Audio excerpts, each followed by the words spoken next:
jërëjëf ñu ngi leen di nuyu bu baax di sant yàlla di julli ci yonent bi alayhi salaatu wasalaam jàpp naa ne nag comme ni nga ko waxee léegi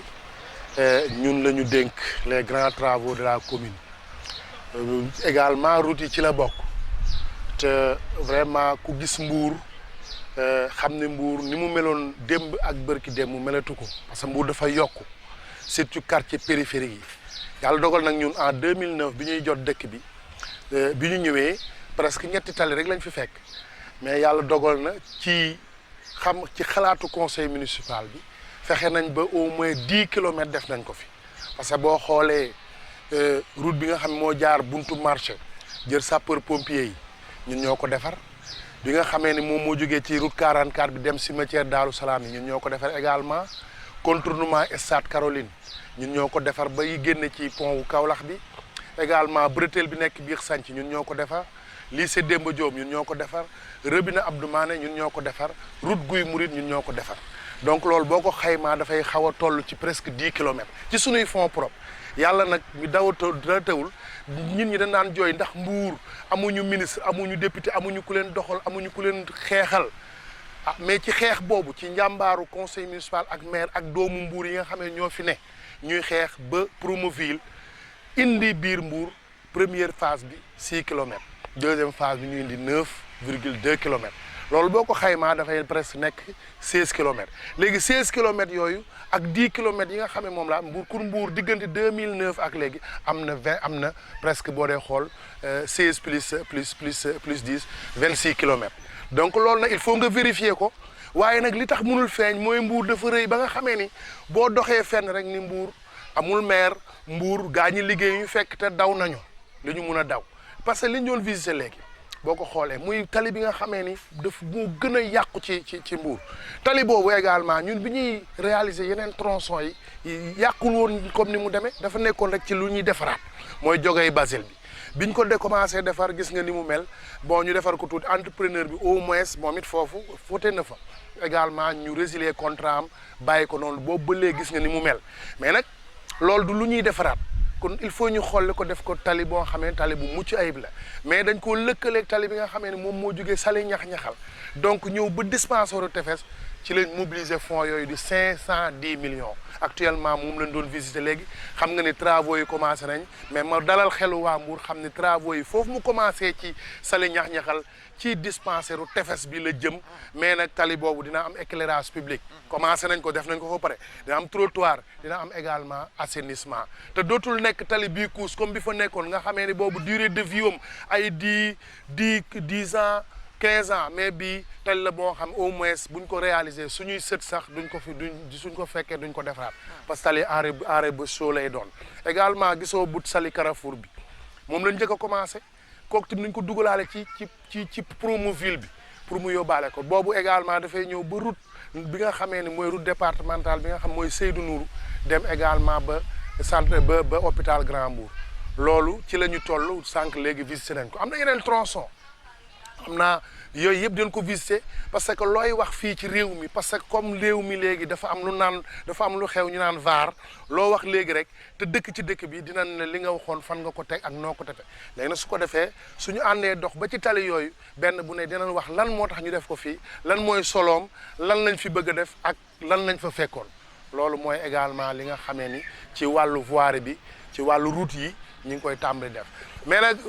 dinaa la xamal lenn mooy li doon yàq suñu tali yi bu njëkk mooy Mbour ku ne xam na ni bu tawee ci tali yi day taa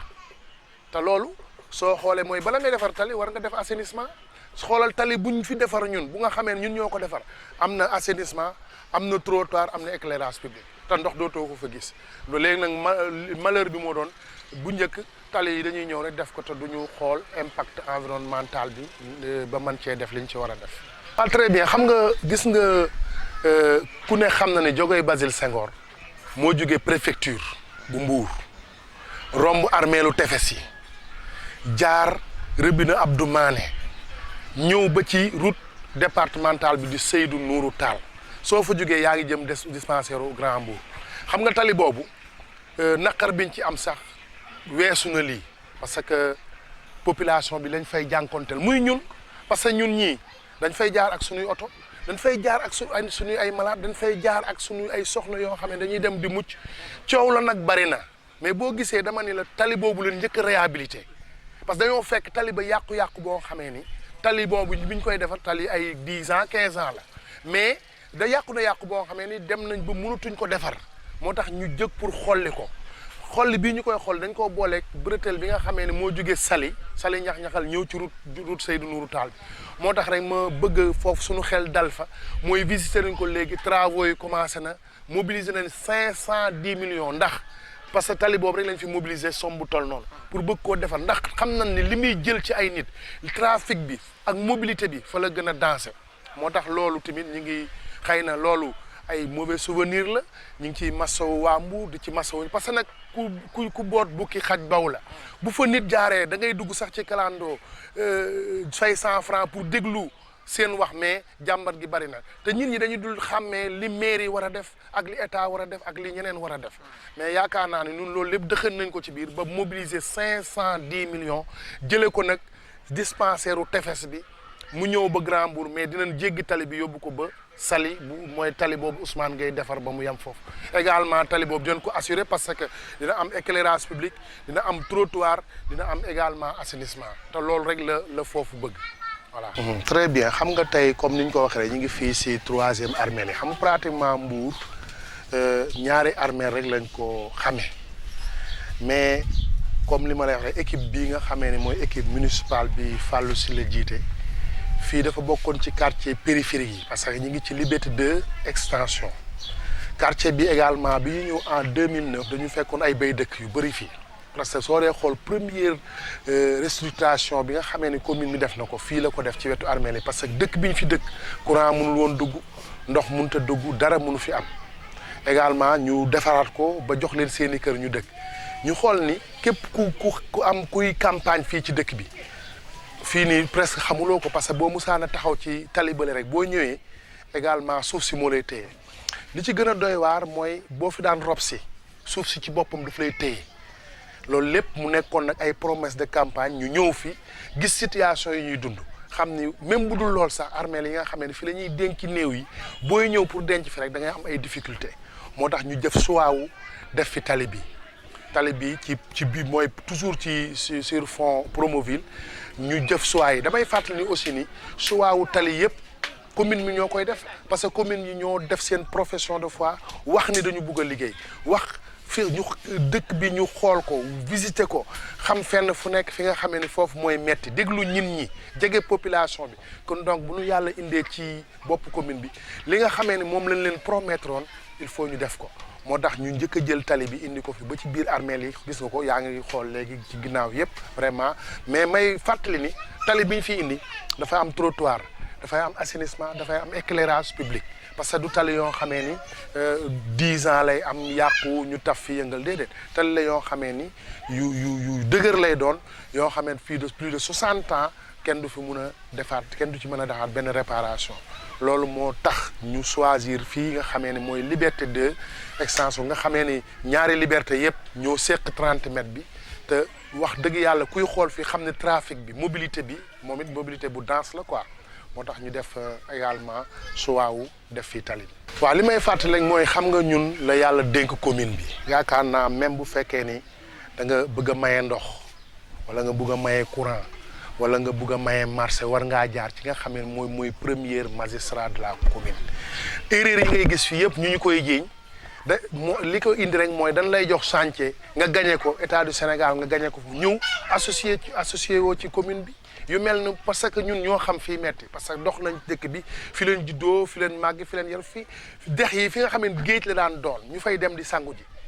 wala ñu fay nappe ji mais foofu boo fay ñëw di fa def tali war na am loo njëkk xalaat mooy nga assainir ko ba pare moo tax may fàttali ni boo tali yi nga xamee ne ñun moom lañ fi def yëpp doo ci gis benn tali boo xam ne dafay inondé parce que balaa ñu fay def tali dañ fa def assainissement li ñu dal foofu si ginnaaw mooy ci projet ADM la woon à l'époque mais bi ñuy ñëw foofu di fa def cuvette boobu mais associé wuñ ñu parce que bu ñu associé woon leen fii il faut ñu drainer ndox mi ba pare soog fee teg tali bi jafe-jafe yooyu moom lañ gis foofu ak yeneen dafa am yoo xam sax dañu koy jiiñ ñun ñëpp ñu jël ko mais bu heure wax jotee rek danañu wax parce que ñun fii la ñu dëkk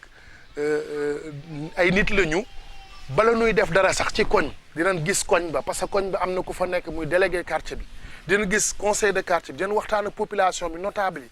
même boo dee mayee dara wala ngay dimbali nit dara da nga koy laaj fi mu ko bëggee nga associé ko ci moo tax désagrément yooyu ngay gis yëpp également bu dund ci associé mais nag yàlla baax na lépp ñun den ko jéem a corriger incha allahu rabbi si bien boo gisee ñu gën a sax taamu ñëw encore ci route Sanadafé bi comme également mooy route Sanadafé route Oncat ak route Diogoy bi ñuy soog a ñëw route yooyu dañ fekk ñu yàqu complètement ci suñuy fonds propres ñu lancé appel d'offre am ñu ko gagné Sanadafé bi ki ko gagné woon ak pratiquement route Oncat bi ñoom liggéey nañ ko liggéey bu mucc ayib ci jamono yooyu parce que ay nid de poule lañ fa fekkoon ak quelque fu ñu war a def ay radier defe naa boobu ba léegi bi ñu fa demee visiter ko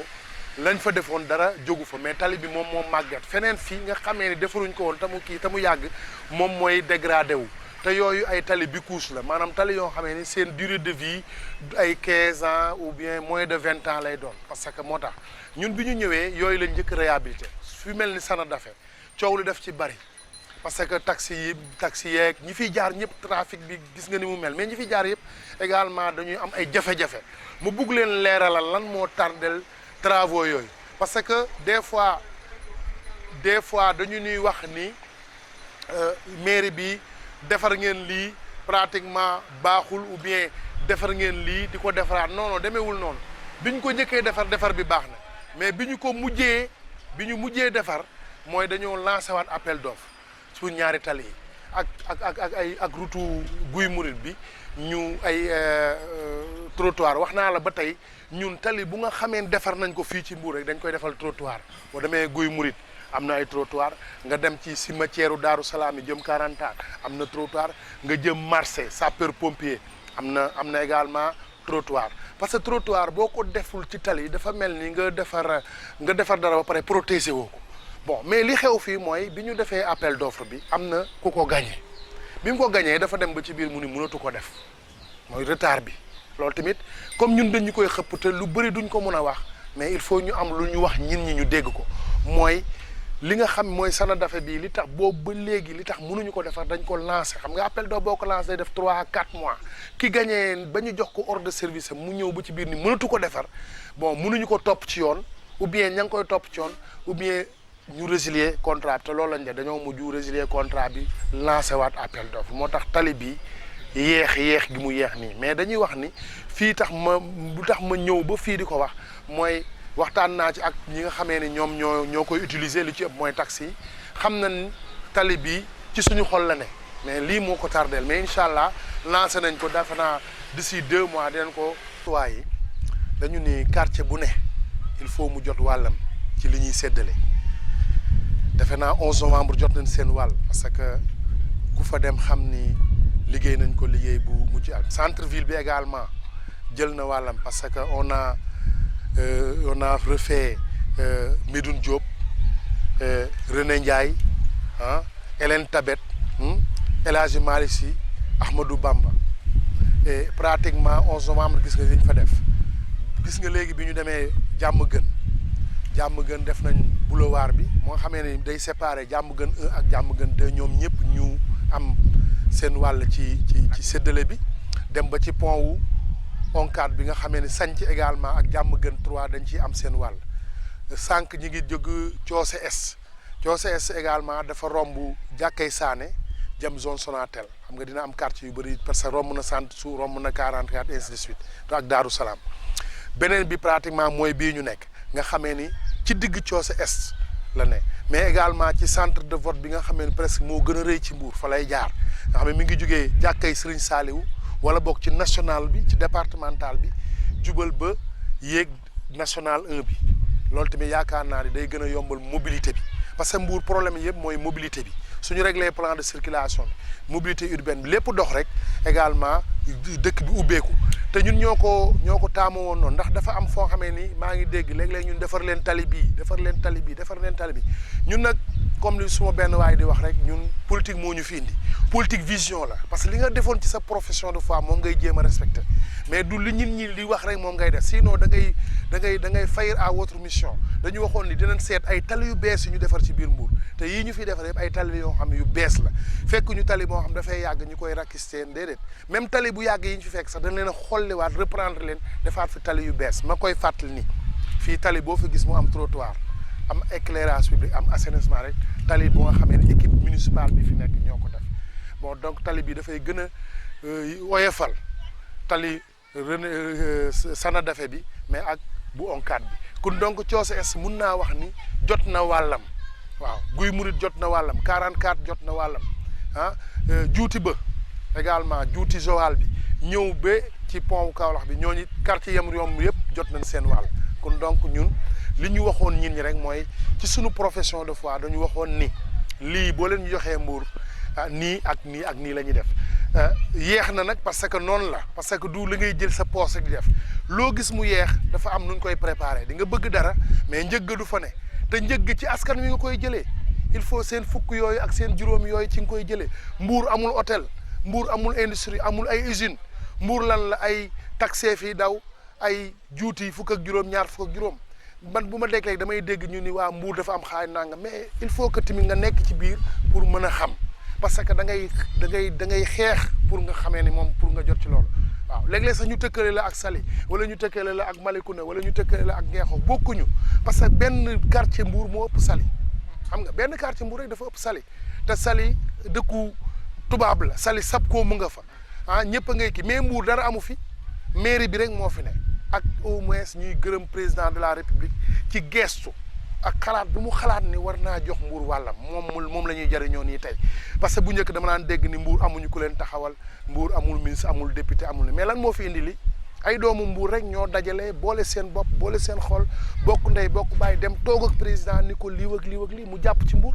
mais bu fekkee dañ ñoo bàyyi ak suñuy fonds propre ay bëccëg fukk lay doon bëccëg juróom te loolu bala muy sotti am na ni yéene bi mais bala muy sotti dafay yeex parce que fii lépp loo fi def il faut nga mobiliser xaalis bu bare waaw loolu moom moo si nekk. parce que comme li ma la wax léegi jarul sax ma koy répété mais ku xool fa qualité liggéey bi sur le terrain xam ni xaalis bu bari mi ngi ci presque mun naa wax ni 800 et quelques millions dem na si waaw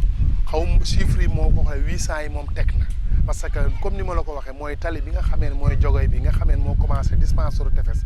dem ba sapeur pompier yéeg route Joal bi demal xool qualité tali ba fa ne enrobé chaud la ak i trottoir am xam nga loolu moom weet di gis bokku ci boo xoolee suñu participation ci ADM plus de presque 400 et quelques millions la parce que ADM agence la boo xamee ni cotisation dëkk yi mairie yi ñoo koy dundal parce que il faut ñu duñu tëb rek defaral la dara dafa am ay cahier de charge dafa am ay procédure yoo xam ne fa ngay jaar il faut nga nekk élève bu bien di cotiser normal te doo manqué benn cotisation lépp lu la wax nii la nga mën a méngoog ñoom ci doxalin loolu mooy tax ñuy jëkkati seen dërëm di ko fa def parce que dëkk yi fii nekk bari nañ lan moo tax léegi la ñu ni bon 15 villes yi rek la ñuy defar c'est parce que 15 villes c'est les meilleurs élèves loolu moo ci nekk moom moo ñu dal également ci Promoville pour nga mën a bénéficier wu ci financement Promoville il faut nga am noo taxawee il faut ñu xam ne yow mi élève bu bien nga wala boog yàquloo passerewuloo bon càmbar nañ la fukki yoon ak juróom yaa ngi koy jéem a teg ci yoon loolu tamit day tax ngay bénéficier fonds wu état moo ñu dal ci PACASEN bi également moo ñu dal ci fonds yu bëri yoo xam état tamit du jël xaalisam di ko dugal foo nga xamee ne xamu ko waaw voilà na lool ndax vraiment ñun 10 ans ñi ngi ci dëkk bi 2009 ba léegi nee naa la bi ñu ñëwee Mbour fekk ñu fi benn état civil bu baax bâtiment état civil boobu mairie bi ci fonds propre am la ko tabax parce que Mbour amul woon état civil boucherie bu baax Mbour amu ko woon demal defar nañ fa boucherie biir marché abattoir bu baax amul woon biir Mbour tout récemment fii ñu jógee muy école élémentaire école municipale bi participation commune bi moo tax ñu def ko R plus achèvement logement Varedo yi Mbour da ci dugal xaalisam poste de santé yi ñuy tabax ci biir dëkk bi dafa bari am na bu nekk tout près fii sant su ci wetu koñ Murit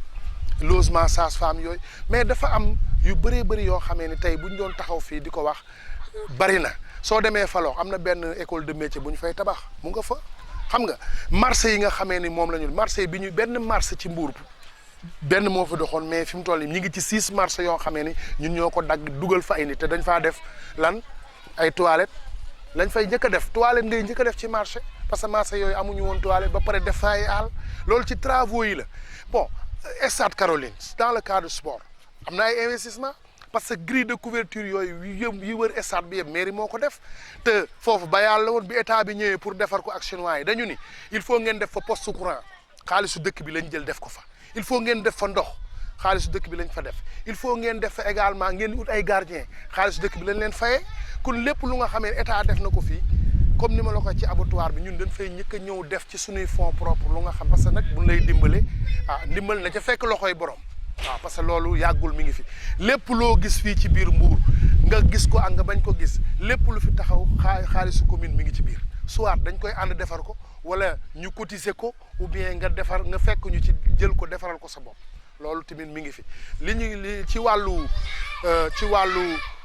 lotissement yi maanaam restructuration yi ñun lotissé wuñu mais dëkk yu bëri quartier yu bëri bi ñuy ñëw en 2009 ndox mënu fa dugg courant mënu fa dugg dara mënu fa dugg nan jël quartier Thiossa Est Oncat ñoom ñu ngi may dégg lu ne maire bu ñëw du ko nangoo laal bomb la mais bi ñu ñëwee également waxtaan ak ñoom vraiment defaral nañ leen lotissé nañ ko bon recaser leen ndox ma ak courant ba mu nga fa bay dëkk bi tout récemment dañ leen a lotissé yóbbu leen Falokh mais ñun ñoo ñëw la fa nekk ci courant ak ndox ñun ñoo ko fa def Falokh bële la fa nekk ci courant ak ndox ñun ñoo ko fa def parce que yooyu yëpp c'est des réalisations c'est des grands travaux suñ demee ci électrification demal benn quartier na yëkkati loxoom ni fii mairie bi dugalu fa dara amul tout récemment bay dëkk bi ñu koy wax sant yàlla 9 kilomètres et poussière def nañ ko bërki démb si courant ak arrivé lampadaire solaire yi nga xam ne état bi dégg nga jox nañu ko grandes artères yëpp def nañ ko fa ak route nationale yeeg tout fii defe naa yaakaar naa ni ku xippi di nga gis mais li may wax rek mooy ñun moom lu ñu mënti defar ba boo Mbour nekk immeuble R+20 mais il faut chaque jour mu am yoo xam ne defaruñ ko dina am foo xam ne dinañ ci gis seen bopp ñenn ñi aussi également duñ ci gis seen bopp mais li am solo daal mooy réalisation yi ñi ngi fi parce que léeg-léeg ñu ni dañu manqué communication léeg-léeg aussi man leen mais am na koo xam ne moo gën a gaaw ci communiquer parce que les réalisations vont parler à notre place parce que bu fekkee ni da ngay wax naan dinaa fi def léegi dinaa fi def bokkut ak nga ni lii mi ngi nii réalisation yi ku ko gis xam ne lii nii même bu la neexee ku la neex nga moomale ko waaye ci sunu nguur ci la amee waaw loolu tamit il faut que ñu bàyyi ko xel suñu demee ci leneen ak réalisation bu leen dem ci sport dem ci jeunesse dem ci santé éducation mais école yu bari fii abri provisoire amatu fa am na classe yu bari ñun ñoo ko def ci biir école yi liste baa ngi fi dinañ leen ko jox ngeen gis ko poste de santé yi ñu fi defar dafa bari participation yi def ci hôpital bi buñ ko xeeb augmentation subvention yi en 2009 si mooy club bu fi nekk ci Mbour ak nawetaan yëpp yokk nañ seeni subvention mais loolu xaalisu dëkk bi la parce que li am solo ci dëkk mooy li nga xamee ne moom ngay jëli na delluwaat ci askan bi ba askan bi mën ci gis seen bopp kon donc ci li ma côté bi ma yor mooy les grands travaux yu bëree bëri mën naa ci expliquer mais dafay gën a rafet membre commission yooyu kenn ku ci nekk li nga xamee ni def nga ko biñ la ko jox ak léegi war nga tirer un bilan boo xamee ni di nga ko wax sa askan ñu xam ne lii moom mooy li fi ne voilà. ndax ci sunu budget même bërki démb ñu ngi ciy waxtaan ci virement de crédit mais xam naa budget bi nga xam ne moom mooy ñëw ak bi ñu jógee am na yoo xam defaguñ ko. gis nga juuti bu bees bi am na benn tali boo xam dafay dugg Médine génn si ci rond-point Fang Ndiaye ci yi ñu dëxëñ la également am na ci ay tali boo xam bu mel ni bi jóge ci diggante Auchan bi ak gaaru Thier bi jëm tableau Serigne Babacar ci suñuy xalaat lañu am na ci bërki Dembo Ndiaye am na benn terrain bu mag boo xamee ni ku xool Mbour xam ni problème sécurité am nañ ko ñu bugg beneen 3e 4e police am na Grand Mbour espace am na zone Sonatel espace xam nga au moins su dëkk bi baree ay police police de proximité yooyu ci biir quartier yi jege quartier yaakaar naa sécurité bi dina gën a dëgër. am na lu bëri lu ñuy wàcc ci wàllu mbalit mi mooy ordures yi ñun fas yéene na jëndu ren ci sunu xaalis ay oto mbalit sans compter oto mbalit yi nga xamee ne ñu ngi leen di indi. ñu ngi leen di importer pour mu ñëw ci dëkk bi suñu xalaat dëkk mooy li manqué ci dëkk bi ñun gis nañ ko mooy comme tali yi ñu ngi dox di dem fu ne oto mbalit il faut ñu jaar ci kaw tali yi di corner ñin ñi di mën a def seen mbalit parce que loolu dafa bokkoon ci li ñu gàllankoor parce que oto mbalit bu ñu indi nga xamee ne adapté wul ak fii te Mbour nekkul comme beneen réew parce que dañuy trier mbalit dañuy seet weñ yi teg ko fii kaw suy fii yeneen yi fii mais Mbour ak suñu dëkk yi da ngay gis mbalit mi yëpp la ñuy boole def ko ci biir camion bi su ko defee camion bu ko broyé ñaari fan ñett nga gis paan mu dem parce que suñu camion yëpp dañu paan te loolu am nañu ay oto mbalit mais dañuy paan te pièces yooyu pour nga gis ko fii xanaa modification ngay def te léegi nga def modification bon du jaar ni mu war a jaare kon nag léegi xalaat nañ ni dinañ war a am ay camion benn yu ñuy jënd renforcer ko ak oto yi nga xamee ni moom mooy ñëw su ko defee suñu mbébét suñu xalaat suñu xol ci jamono ji mooy suñu lépp ñu ngi ko teg ci assainissement mooy bëgg nañ daal incha allah fii ak ci kanam Mbour dootul jooy mbalit waaye également gis nga tamit suñu xol mooy inondation yi passé teel nañ ci jël sunu matukaay ndax fi doon taa ci biir dëkk bi yëpp dina am ku def ak émission ak yéen fi doon taa ci dëkk bi yëpp ñu ko doon teg seen kër gisatuñ ko parce que loolu teel nañ ci jóg curage des caniveaux yi def nañ ko à temps boo tax biir centre ville bi amatul dégg nga ma également ndox moo tax inondation ay la yëwan toj na réew mi mais Mbour nañ sant yàlla julli ci yonent bi parce que ci li ma fi jot a gis ak par rapport ak yi am pratiquement comme de wuute nañ donc am na yeneen projet yoo xamee ne ñi ngi ko teg mooy surtout ci côté assainissement beeg comme li ma la wax léegi ci côté sécurité mais également yokku suñu lamp yi ci biir dëkk bi parce que dëkk bi dafa bari ay poche la soo xoolee coose lamp yi fii bu ñu yëkk yi rek ñoo fi nekk ñu ngi commencé bëgg nañ soo gisee ñu commencé dugal lampadaire solaire yi dinañ jël yeneen ampoule wala yeneen poteau yu moderne changer réseau électrique bi parce que day tax quartier traditionnel yi gën a yaaññi bon également quartier périphérie yi aussi gis nga soo fa demee comme ni ma la ko wax yu ci bëree bëri mi ngi leer nañ wax dëgg yàlla ndox mi aussi ma nga fay dem kon donc loolu mooy li nga xamee ne moom la ñuy dëxëñ li duuf ci nag bi yëpp xajul ci cin li jërëjëf